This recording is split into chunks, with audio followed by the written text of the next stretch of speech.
దేవాదేవునికి వందనాలు చెల్లిస్తూ ఉన్నాను.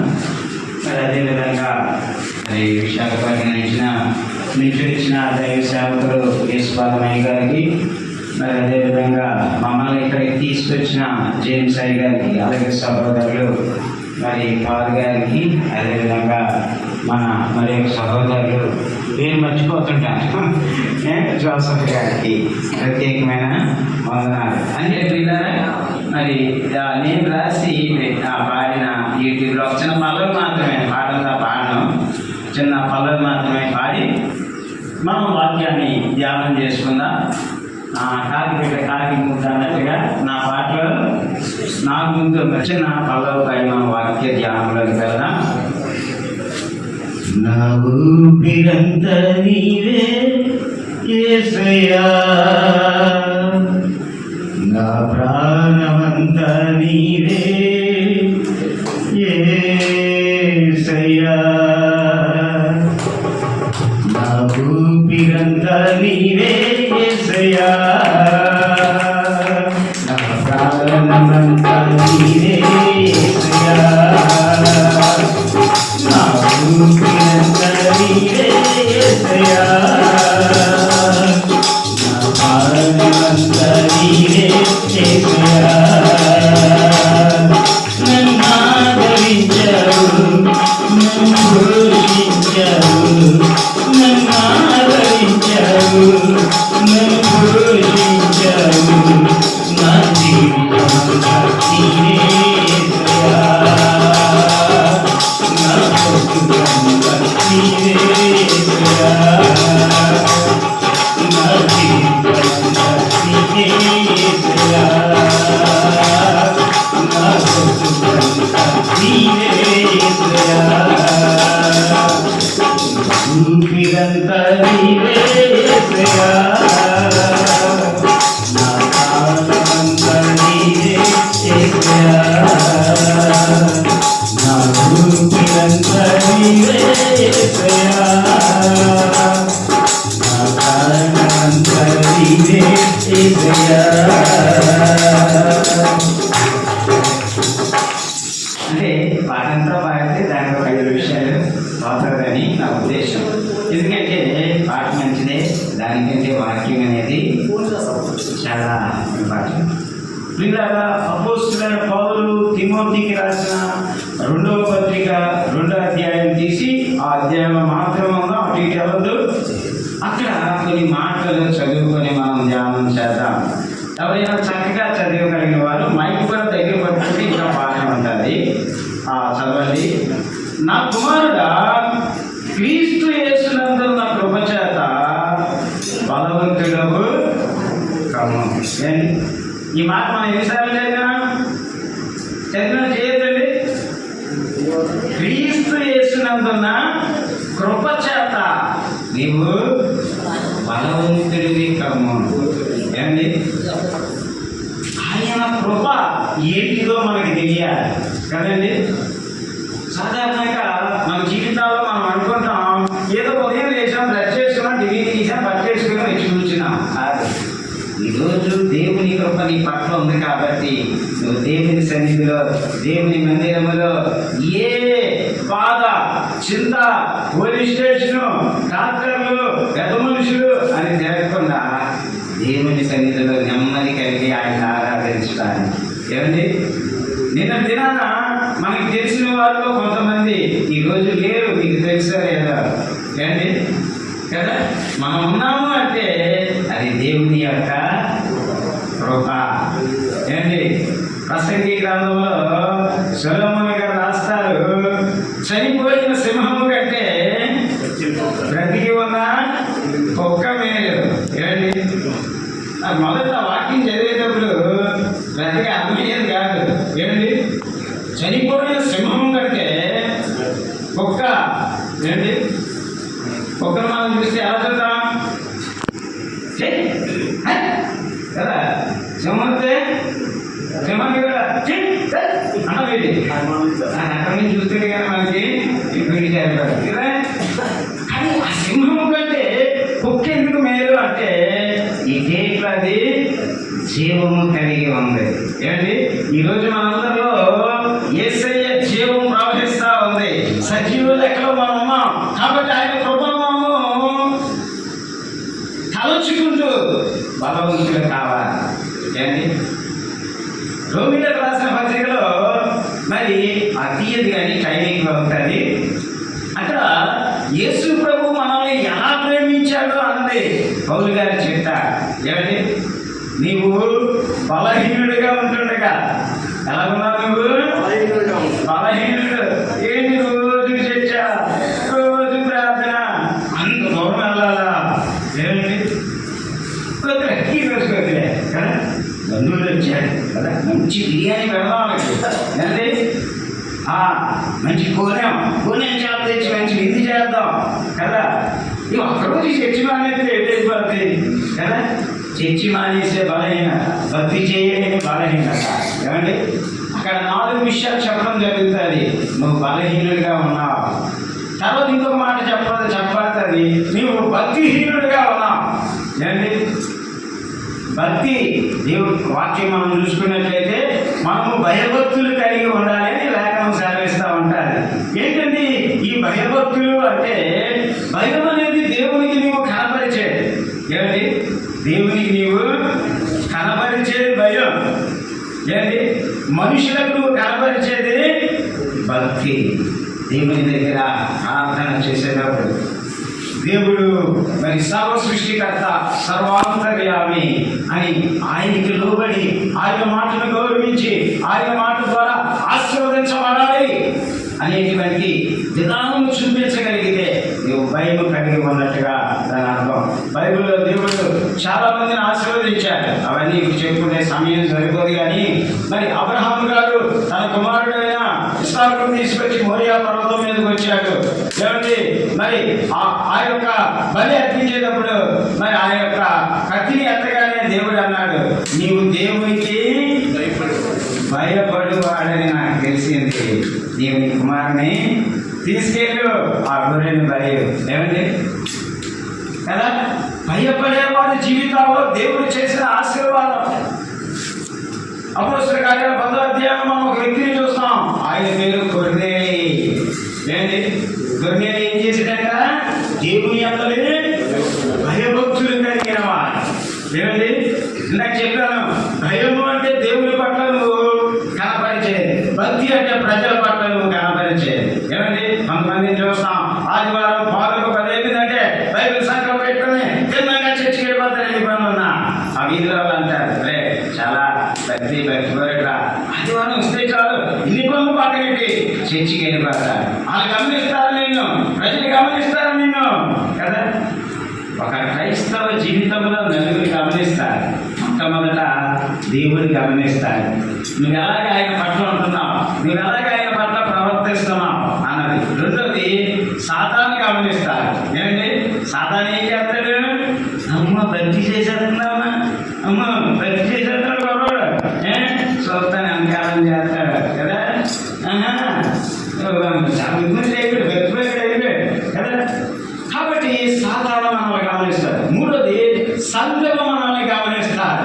ఏమండి, దేవుని పట్ల ఎలాగుంటున్నారు, ఇంటి దగ్గర ఎలాగుంటున్నారు, వారి ప్రవర్తన ఏ విధంగా ఉంది. ఏమండి, ఓన్లీ డైలాగ్లో ఉంటుందా, యాక్షన్ ఉంటుందా కదా. కొంతమంది చాలా భక్తుల్లాగా డైలాగులు చెప్తారు, యాక్షన్ చూస్తే ఉండదు కదా. నేను దేవుని వరకే బతుకుతున్నాను కదా అంటారు. మరి ఆ దేవుని వరకు బతికే వాళ్ళు వచ్చినప్పుడు ఇక్కడ చెయ్యి చూస్తే అది దేవుని వరకు బతికినట్టుగా ఉండదు కదా. ఇంకా కన్నుమని సౌండ్ అయితే మరి దేవుని వరకు బతికితే కన్నుమని సౌండ్ వస్తుంది ఏంటి కదా పిల్లరా. కాబట్టి దేవుని కొరకు మనం బ్రతుకుతున్నామా లేదా అన్నది సంఘం చూస్తారు. మరి చివరిగా ఎంతమంది మనల్ని గమనిస్తారని చెప్పాను? నలుగురు. ఇంకా లాస్ట్లో ఎవరు? సమాజం. మన ఇంటి చెట్టు పక్కన ఉన్న మన హైందవ సహోదరులు. ఏమండి, వీళ్ళు ఎలా ప్రార్థన చేస్తున్నారు, ఎలా బ్రతుకుతున్నారు, ఏమండి, ఎలాగో వీళ్ళు దేవుని బిడ్డలు అన్నది వారు గమనిస్తా ఉన్నారు. కాబట్టి వీళ్ళారా మనం చదువుకున్న విషయాన్ని మనం గమనిస్తే దేవుడు మనం బలహీనులుగా ఉన్నప్పుడు, మనం భక్తిహీనులుగా ఉన్నప్పుడు అక్కడ రాయబడిన మాట ఉంటుంది, మనం పాపులుగా ఉన్నప్పుడు, చివరికి మనము దేవునికి శత్రువులుగా ఉన్నప్పుడు రోమిలకు రాసిన పత్రిక 5వ అధ్యాయం తర్వాత చదువుకోండి. పౌలు గారు చాలా తేటగా చెప్తున్నారు. నువ్వు ఏ స్థితిలో ఉన్నప్పుడు యేసయ్య నీ కొరకు చనిపోయాడు, యేసయ్య నీ కొరకు తన యవ్వన రక్తాన్ని కార్చాడు, యేసయ్య నీ కొరకు జీవించాడు, యేసయ్య నీ కొరకు త్యాగం చేశాడు. నువ్వు గుర్తిస్తే ఆయన కృప నీకు అర్థమైతే ఏమండి, ఈ రోజుకి మన బతుకంతా లెక్కేస్తే ఈరోజు మనకి దేవుడు మనకి ఇవ్వాల్సినది కాదు. ఏంటి, అవునా కదా? అయితే మన పట్ల ఆయన కృప కూసంత ఎక్కువ ఉంది కాబట్టి ఈరోజు మనం సజీవ లెక్కలో ఆయన సన్నిధిలో ఆయన ఆరాధించడానికి ఆయన అవకాశాన్ని దయచేశారు. వీళ్ళారా, కరోనాలో మనం చూసాం. ఏమండి, నాకు తెలిసిన ఒక వ్యక్తి, నా మ్యాగజైన్కి సపోర్ట్ చేసే వ్యక్తి, కోట్ల బిజినెస్ చేసే వ్యక్తి, నేను వెళ్ళినప్పుడు ఆయన యొక్క కుర్చీలో ఆయన ఫోటో పెట్టి దండేసింది. నేను షాక్ అయ్యాను. కారణం ఏంటో తెలుసా? కోటీశ్వరుడు తన ప్రాణాన్ని కాపాడుకోలేకపోయాడు. నువ్వు నేను ఈరోజు ఇలా ఉన్నాము అంటే మనం ఏదో గొప్పలు అని కాదు. నేను కరోనాకి 750 రూపాయలు మాత్రమే ఖర్చు పెట్టాను. 750 రూపాయలు మాత్రమే ఖర్చు. కాబట్టి ఇలా దేవుని కృప ఏంటో నీకు అర్థమైతే దేవుని కొరకు బ్రతకడం గొప్ప కష్టమేమి కాదు కదా. ఎంత దూరమైనా ఎంత భారమైనా ఏమంటే టైం లేదు కాబట్టి చెప్పట్లేదు. ఈ రోజున ఖచ్చితంగా జేమ్స్ పాస్ట్ గారి భారం ఏంటో మీకు అందరికీ చాలా వివరంగా చెప్పాలని ఉంది. అదేవిధంగా స్థానిక దైవ సేవకులు ఆయన ఎంత త్యాగం చేస్తే, కాబట్టి నువ్వు క్రీస్తు యేసు కృపతో ఉంచుకో, నువ్వు బలవంతుడిగా ఉంటావు. మీరు కింద వచ్చిన చదువుకుందాం. నీవు అనేక సాక్షుల ఎదుట నా వలన విన్న సంగతులను ఇతరులకు బోధించుటకు సామర్థ్యము గల నమ్మకమైన మనుషులకు అప్పగింపు. పౌలు గారు తిమోతి గారికి చెప్తున్నారు, నా వలన నీవు విన్న సంగతులు ఏం చేయాలి అంటే 2 క్యారెక్టర్స్ ఉండాలంట. ఆ వ్యక్తులకి, నువ్వు అప్పగించే వ్యక్తులకి మొదటిది సామర్థ్యం ఉండాలి. ఏంటి, ఈ రోజున జేమ్స్ పాస్ట్ గారు మనకి డైరెక్ట్ గా కనిపిస్తున్న వ్యక్తి అయితే ఆయన వెనకాతల మరి జోసెఫ్ బ్రదర్, అదేవిధంగా పాల్ బ్రదర్ మరి ఆ ఉండడం అనేది మనం చూస్తా ఉన్నాం కదా. మొదటిది ఏంటి అంటే సామర్థ్యం కదా. రండి పాస్ట్ గారు చేద్దాం, దేవుని కొరకు ఒక అడుగు ముందుకు వేయడం వల్ల కష్టమేమి లేదు, నష్టమేమి లేదు, ఆయన చూసుకుంటాడు. ఒకవేళ అవసరమైతే పౌలు గారు అంటారు, నన్ను నేను ఖర్చు పెట్టుకున్నాను, నాకు కలిగిన సమస్తాన్ని ఖర్చు పెట్టుకున్నాను, నన్ను నేను ఖర్చు పెట్టుకున్నాను. దేవుని కొరకు నువ్వు ఏం చేసినా అది నీకు ఖచ్చితంగా ఆశీర్వాదకరంగా ఉంటుంది. ఒకవేళ మనిషి కొరకు చేస్తే మనిషి నీకు మేలు చేయలేకపోవచ్చు, కానీ దేవుని కొరకు నువ్వు చిత్తశుద్ధితో చేస్తే దేవుడు ఖచ్చితంగా ఆయన ఎవరికి రుణస్తుడు కాదు, ఆయన నీకు ఇవ్వాల్సిన దీవెన నీకు ఇస్తాడు. కాబట్టి ముందు సామర్థ్యం ఉండాలి, రెండోది నమ్మకమైన మనుషులు ఉండాలి కదా. ఏంటిది కదా, దేవుడు మనుషులను యథార్థవంతులుగా చేసింది కానీ, కాబట్టి నమ్మకమైన మనుషులు ఉండాలి. ఇది దేవుని పని. పౌలు గారు చెప్తారు, దేవుని పనిలో నువ్వు ఒక దినాన ఎక్కువ డబ్బు చెప్పాలి దేవునికి. కాబట్టి వీళ్ళ మనం చూస్తా ఉన్నాం, 2 విషయాలు ఉండాలి. సామర్థ్యం కలిగిన వ్యక్తి ఉండాలి. రెండోది సామర్థ్యం మాత్రమే ఉంటే సరిపోదు, నమ్మకత్వం ఉండాలి. దేవుని పనిలో చాలా ఇంపార్టెంట్. అదేవిధంగా కింద చదువుకుందాం ప్రియులారా. క్రీస్తు యేసు యొక్క మంచి సైనికుల వలె నాతో కూడా శ్రమను అనుభవించింది. పౌలు గారు తిమోతికి చెప్తున్నాడు, మంచి సైనికుడిగా ఉండాలి. మంచి సైనికుడు ఎలా ఉంటాడు? శ్రమలో కూడా. ఇండియాకి పాకిస్తాన్కి యుద్ధమైంది తెలుసా మీకు? మీరు తెలిసిన చేయలేదండి. అబ్బా, బైబిల్ కంటే యుద్ధమే బాగా తెలిసింది. అయితే ఆ యుద్ధంలో ఎలాంటి మనుషులు ఉంటారు? పోతే నా ప్రాణం పోవాలి, నా దేశాన్ని నేను గెలిపించుకోవాలి కదా.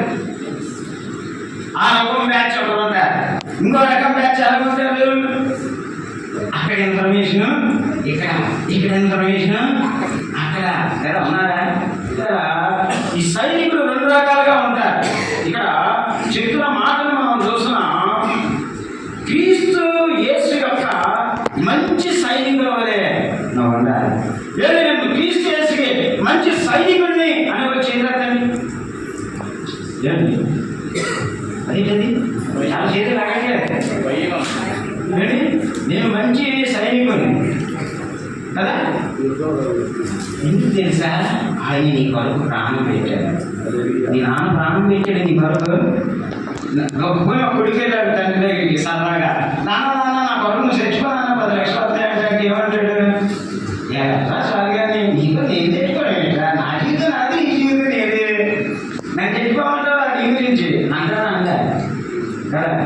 అది యేసయ్య తన యవ్వన రక్తాన్ని మన కొరకు ఆ శిలువలో త్యాగం చేశాడు. కాబట్టి ఆయన అన్నాడు, ఆయన కొరకు మంచి సైనికునిగా నువ్వు ఉండాలని ఆశపడతా ఉన్నాడు.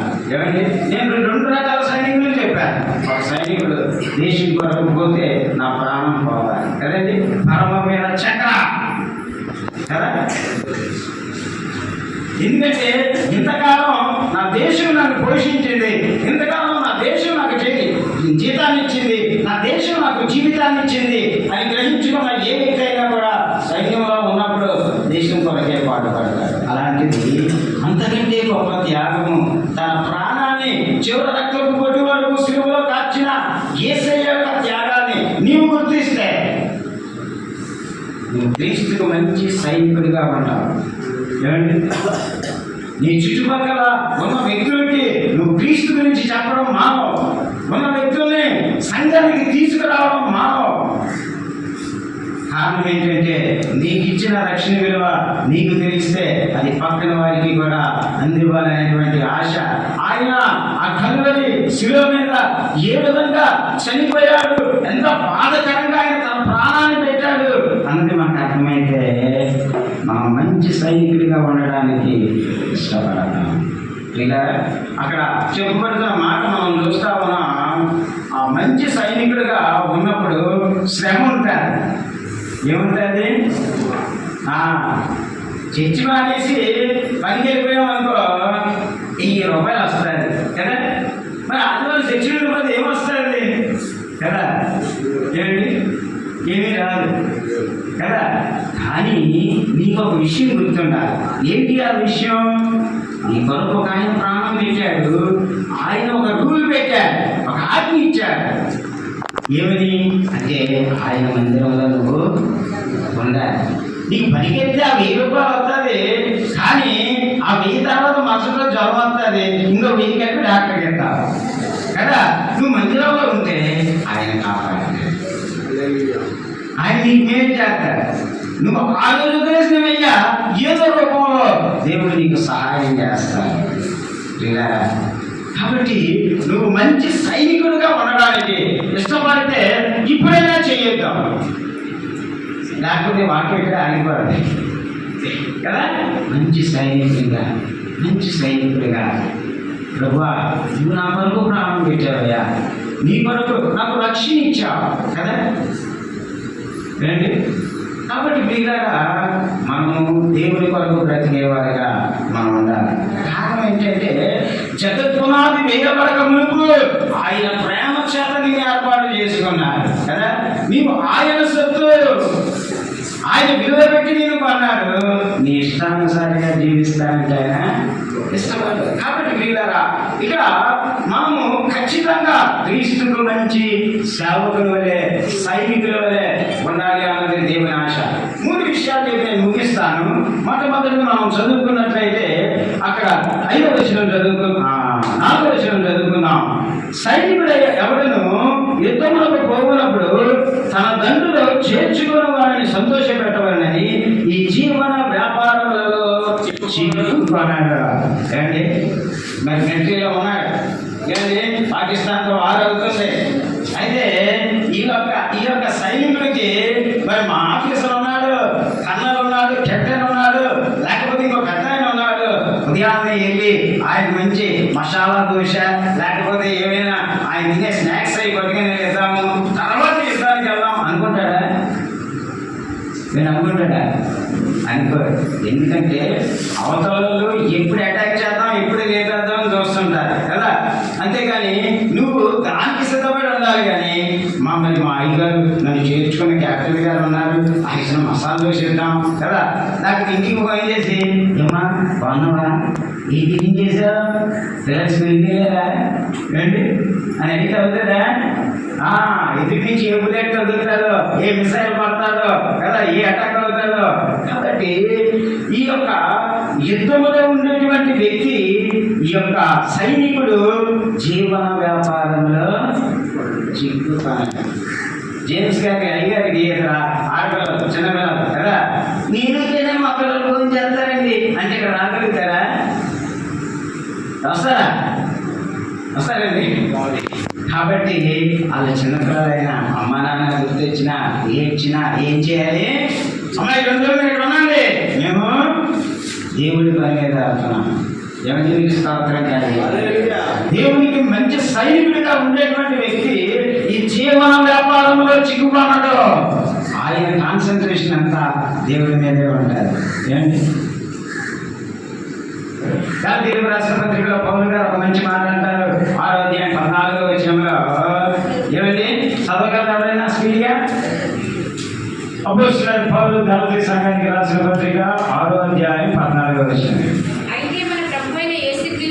అయితే మన ప్రభువైన యేసుక్రీస్తు శిలువయందు తప్ప మరి దేనియందును అతిశయించుట నాకు దూరమగును గాక. దాని వలన నాకు లోకములకు నేను సిలువ వేయబడి ఉన్నాను. ఏమండి పౌలు గారు అంటున్నారు, సిలువ వేయబడిన క్రీస్తు నాకు అతిశయమై ఉన్నారు. ఏమండి పౌలు గారికి సిలువ వేసినప్పుడు యేసుప్రభుని చూశారు ఆయన. యేసుప్రభు గారికి పౌలు గారికి దగ్గర 29 సంవత్సరాల డిఫరెన్స్ గ్యాప్. కానీ ఆయన అంటున్న మాట ఏంటంటే, సిలువ వేయబడిన క్రీస్తు నా కళ్ళ ముందు ప్రదర్శించబడుతున్నాను.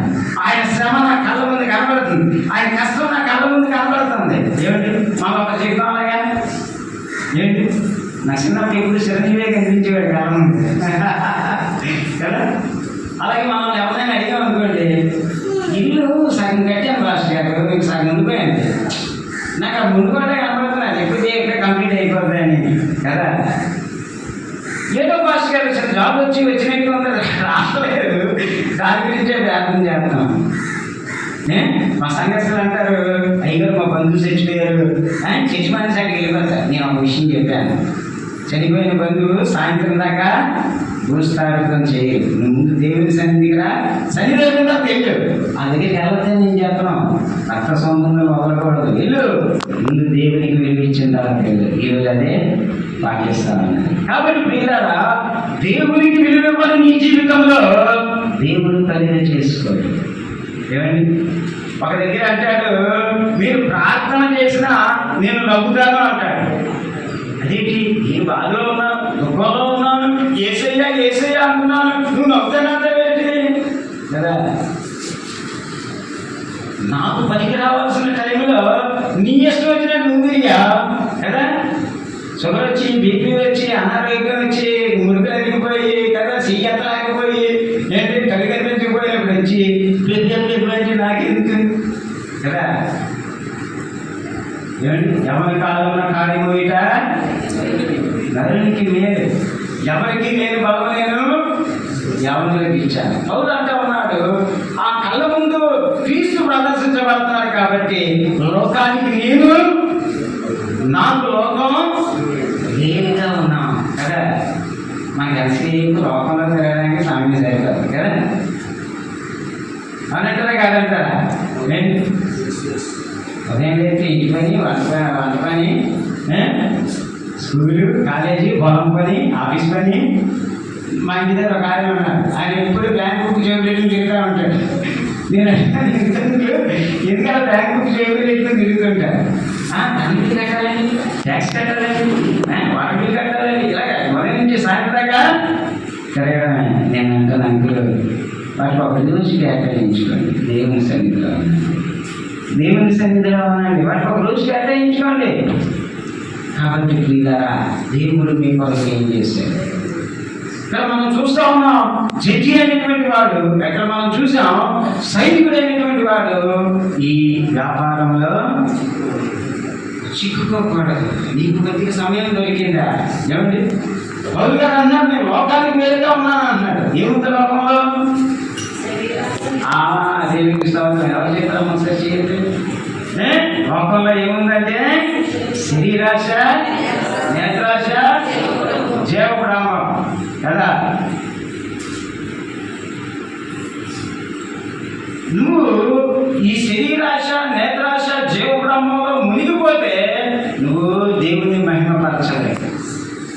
ఏమండి ఈరోజు మరి ఇంత కష్టాన్ని వచ్చి ఇంతమంది బిడ్డలు సహకారం తీసుకొని ఈ పని చేయాల్సిన అవసరం ఏమైనా ఉందా?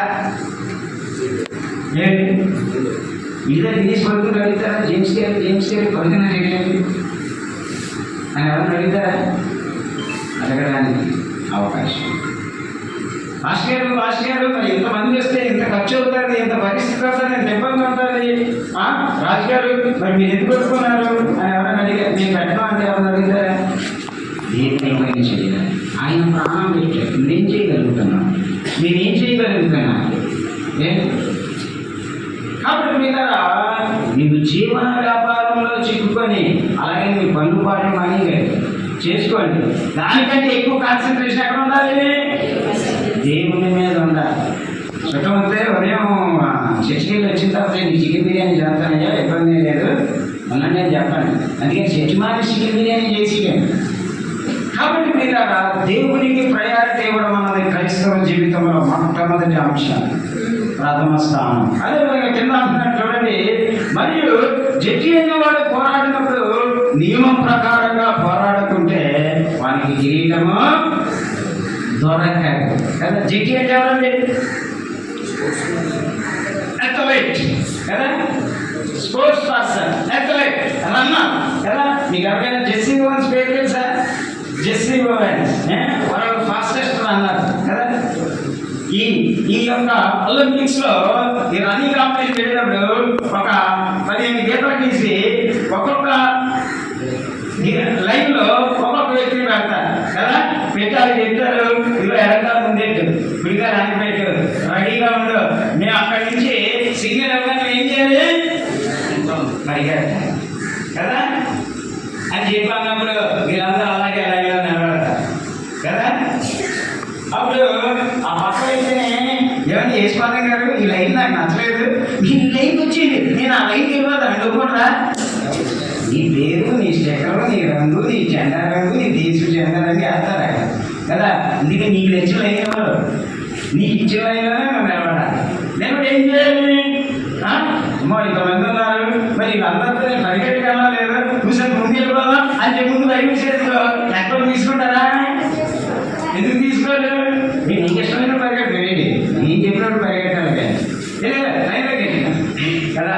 సరే ఆ లైన్లోకి వెళ్ళారు, అక్కడి నుంచి వాళ్ళు సిగ్నల్ ఇచ్చారు. మీరు ఏం చేస్తారు? పరిగెట్టి పరిగెట్టి ముందుకు వెళ్తున్నప్పుడు మరి ఒక ఆయనకి మరి ఎందుకో పక్కనే బాగా నచ్చింది, విడిగా ఉన్నట్టుంది, వెళ్ళకున్నట్టుంది. ఇలా పక్క పరిగెత్తారు, రెండో లైన్కి వెళ్ళి పరిగెట్టేసి ఫస్ట్ ఇచ్చారు. ఇస్తారా? నీకు ఇచ్చిన లైన్ బాబు, ఏ లైన్ కాలింటే పరిగెత్తవా? అవునండి కదా. సరే ఇంకా మరి కష్టపడి ఒక ఇద్దరు పరిగెట్టుకుంటూ వచ్చారు. ఆ చివరికి వచ్చిన తర్వాత ఒక ఆయన నేను ఇచ్చాను చేతులు ఎత్తాడు, ఇంకొక ఆయన ఏమొచ్చి అక్కడ కట్టిన బెల్ట్కి టచ్ చేయాలి. ఎవరికి ఇస్తారు? ఈ బెల్ట్కి టచ్ చేయడం వ్యక్తి ఎవరికంటే ముందు వచ్చాడు కదా. నీకు తెలియదు బెల్ట్కి టచ్ అవ్వాలి కదా. కాబట్టి ముందు వచ్చినా ప్రయోజనం లేదు, బెల్ట్కి టచ్ అవ్వాలి. ఇవన్నీ ఏంటివి? రూల్స్, నియమాలు కదా. మనకి ఈ యొక్క ఒలింపిక్స్ లో ఇచ్చేటువంటి పథకాలకే ఇన్ని రూల్స్ ఉన్నాయి కదా. చివరి ఎదుగుతారు ఎక్కడితో వీటితో పెద్ద కదా. అది ఏం చేయాలి? మనం సంవత్సరానికి ఒకసారి ఇష్టపడి ఎందుకంటే దాన్ని వెళ్ళిపోతుంది. అంటే ఇది ఇచ్చేదానికి ఎన్ని రూల్స్ ఉంటే పరలోక రాజ్యంలో నిత్యము ఆయనతో ఆయన్ని స్తుతించేటువంటి, ఆయన్ని మహిమపరిచేటువంటి, ఆయనతో ఉండేటువంటి భాగ్యం దేవుడు నీకు ఎలాగిస్తాడు? ఆయన కొరకు నువ్వు జీవించాలి. ఒక డిస్ట్రిక్ట్ కాకుండా కదా, అదే డిస్ట్రిక్ట్ అయినా పర్లేదు ఆయన దగ్గర బండ్రోతులు ఉంటాయి కదా, కలెక్టర్ గారు కూర్చొని అన్నారు. ఆ బండ్రోతులు కూడా పిలిచి మరి అబ్బాయి నా పక్క సీట్ కార్యక్రమం కూర్చోతాడా? ఎందుకంటే నీకు చదువు లేదు, నా చదువు లేదు. నేను హెవీ కాంపిటీషన్లో ఎగ్జామ్స్ రాసి నేను ఇచ్చాను, అందుకు నాకు డిస్ట్రిక్ట్ లెవెల్ ఆఫీసర్ ఇచ్చారు. నేను ఈ డిస్ట్రిక్ట్కి ఉన్నతాధికారి ఏమిటి కదా. బండ్రోతులు ఏంటంటే 10th 10 times రాస్తాడు నీట్గా కదా. మరి 10th 10 times రాసినాడు కలెక్టర్ సీట్ పక్కన సీట్ ఇవ్వకూడదు కదా. కాబట్టి ఆయన కూర్చోబెట్టారు. ఆయన నిలబడే సార్ చెప్పండి అన్నాను కదా. లోకంలో ఇద్దరు మనుషులు, ఒకరు కలెక్టర్ ఒకరు డెలివరీ. వీళ్ళిద్దరూ లోకంలో బతికితే 70 సంవత్సరాలు బ్రతుకుతారు, లేకపోతే 80 సంవత్సరాలు బతుకుతారు. ఇద్దరు ఒక రోజున కొడుకు దండేసేస్తుంది కదా. వీళ్ళలో ఇంత డిఫరెన్స్ ఉంది కదా. మరి అలాంటిది దేవత దేవుడు అంటున్నాడు, నేనుండి చోటున మీరుండు లాగిన. ఏంటి? నేనుండి చోటున మీరుండు లాగిన.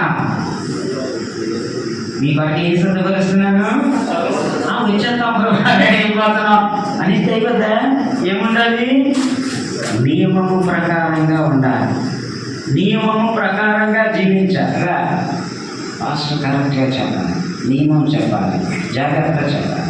సరే మీరారా, లాస్ట్ మాట చదువుకుందాం. మరి మనము పోరాడినప్పుడు క్రైస్తవ జీవితంలో మనకి నియమం ఉంటుంది అన్న విషయం మనకు తెలియాలి. లాస్ట్ మాట చూసుకొని ముగించుకుందాం.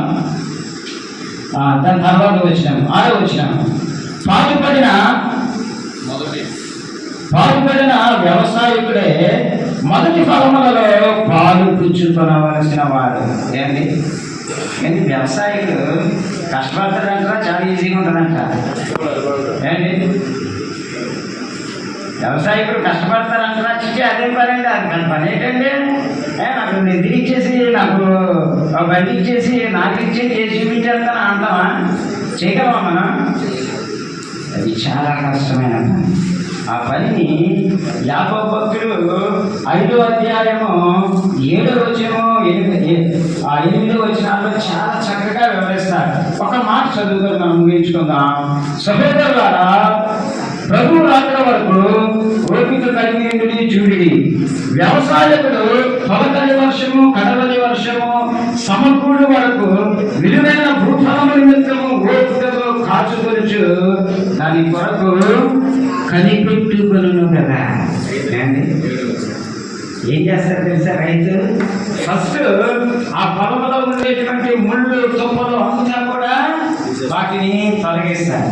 తొలగి అవంతని మెత్త, ఆ మెత్త వేసిన తర్వాత వర్షం కొరకు ఎదురుస్తారు. ఆ వర్షం పడిన దాన్నే అక్కడ చెప్పబడింది తొలకరి వర్షం. మొదట వర్షం పడిన తర్వాత విత్తనాలు విత్తుతారు. ఆ విత్తనాలు విత్తిన తర్వాత అవి మొలకెట్టేటట్టుగా నీళ్లు మరి పెడతా ఉంటారు. నీళ్ళు పెట్టిన తర్వాత చెట్లు కొద్దిగా పెద్దమైన తర్వాత వాటికి కొన్ని డబ్బాలు, కొన్ని సబండ్లు, కొన్ని ఆ బొమ్మల మధ్యలో పెడతారు. ఎందుకంటే ఏ పక్షులు వచ్చి తిని వెళ్ళిపోకుండా వాటిని ఆ పక్షులను తోలడానికి. తర్వాత ఏం చేస్తారు అంటే ఆ యొక్క పంట పొలం వచ్చిన తర్వాత దానికి కొంతమందిని పెట్టి అవన్నీ కట్ చేసి ఒక దగ్గర గొప్పగా కూలుస్తారు. దాని తర్వాత అక్కడి నుంచి వాటిని ధాన్యంగా వేరు చేస్తారు. దాని మీద మిషన్ తీసుకెళ్ళి బియ్యాన్ని తెచ్చుకుంటారు.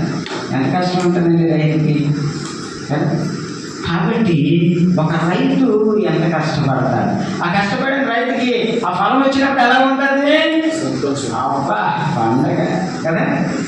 కాబట్టి ఈ రోజున దేవుడు అంటున్నాడు, నువ్వు ఒక సైనికుడిగా ఉండాలి అంటే, లేకపోతే దేవునికి ఇష్టమైన మనిషిగా భూమి మీద బ్రతకాలంటే సైనికుడు ఉండే లక్షణాలు నీకు ఉన్నాయి.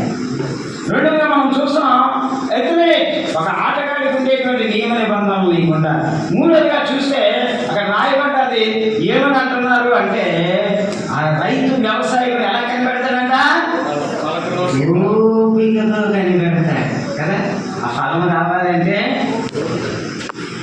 ఏదో చిత్రం సంవత్సరానికి తెచ్చుకోస్తాను మాకు పని అవ్వట్లేదనుకో కదా. వీడు 3 సంవత్సరాలు వస్తే దేవుడు వర్ష పెట్టి సంవత్సరంగా పని చేసి పెట్టారు అన్నా. అబ్రహాము దేవుని వెంబడించినప్పుడు 24 సంవత్సరాలు ఎదురు చూశాడు కొడుకు గురించి. చాలా మంది అడిగారు, అబ్రహాము ఏదో చెప్పాం కదయ్యా వచ్చే సంవత్సరం కలిగేస్తాడు దేవుడని అని ప్రతి సంవత్సరం తెలిసినోడు తెలవనోడు అడగడమే కదా. మన పిల్లలు 10th ఇంటర్ డిగ్రీ ఎగ్జామ్ రాసిన తర్వాత కొంతమంది వచ్చాడు, ఈ క్లాస్ వచ్చింది ఇదే మనకి సంతోషం లేదు కాదు, ఫెయిల్ అయిపోయాడు ఫోన్లో ఇస్తారు రాస్తాడు అని చెప్పి సార్ పక్కనే పక్కింటికి వెళ్ళి వదినా ఆ పిల్లలు ఫెయిల్ అయిపోయాడంట. ఎంత ఆనందం కదా. కాబట్టి బైబిల్ సెలవిస్తూ ఉంది, నువ్వు ఓపికతో ఉండాలి దేవుని దగ్గర. ఆయన నమ్ముకున్నాడు ఎప్పుడు ఏమండి. పౌలు గారు చెప్తున్నారు, ఈ నిరీక్షణ మనలను సిగ్గుపరచదు. మీరు అలా చూస్తున్నాండి, ఒకరోజు దేవుడు ఇదే పాస్టర్ గారిని ఎలా చూసాం, ఎలా ఆశీర్వదిస్తారు. మీకు అందరికీ తెలుసో తెలీదో అంటే తెలిసిన కాబట్టి చెప్తాను. దేవుడి చేస్తాడు, దేవుడి చేస్తాడు. నువ్వు ఓపికగా ఉండాలి, నువ్వు ఆయన కొరకు ఎదురు చూడాలి, నువ్వు ఆయన్ని నీ మనసులో ధ్యానిస్తూ, అయ్యా నీవే నా దిక్కు, నీవే నా సహాయకుడు. దావీదు అంటున్నాడు, నాకు సహాయం ఎక్కడి నుంచి వచ్చింది, యెహోవా వలననే నాకు సహాయం. దావి చిన్నోడండి, దావి చిన్నోడా, రాజు చక్రవర్తి. ఇంకా కరెక్ట్గా చెప్పాలంటే చక్రవర్తి కదా. ఆయనకి ఏం బంగారం లేదు, ఆయనకి ఏం ధనం లేదు, ఆయనకి ఏం రాజ్యం లేదు కదా. మరి ఏమంటున్నాడు, దేవుడే నాకు సహాయకుడు, మండల కట్టి నాకు అందిస్తున్నాను.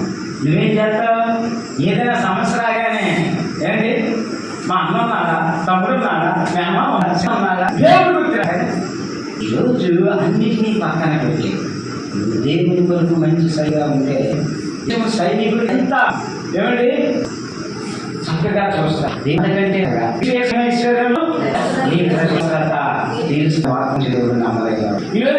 నుంచి నేను సరిగా ఉంటాను, వాళ్ళు చేద్దాం ఇంత నేను సంఘాన్ని ముందేస్తాను, ఒకసారి చేతిని చూసి ఆనందపడతాను.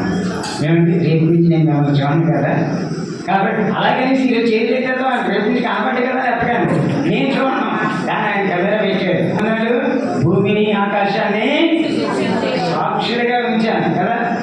అలా చూసుకున్నానని మీరు అనుకుంటే రేపు నుంచి నేను కనిపించను, ఆయన కెమెరాలు సెట్ చేసుకుంటాడు. ఏమన్నా 25 మరి ఆ 3వ తారీఖు 5/6 నెల 2025 చెయ్యొద్దాం సైనికుడిగా ఉంటామని ఏం చేస్తాం ఇప్పుడు అని అడుగుతారు. కాబట్టి నన్ను మర్చిపోండి, దేవుని కోసం నేను జీవిస్తానని చేతులు ఎత్తితే దేవుడు ఖచ్చితంగా మీ ఆశను నెరవేర్చగలిగిన శక్తి ఉంటుంది. పిల్లరా ఇంతటితో ప్రసంగం ముగిస్తాము. అధ్యక్షుల వారికి సమయం ఇస్తాము.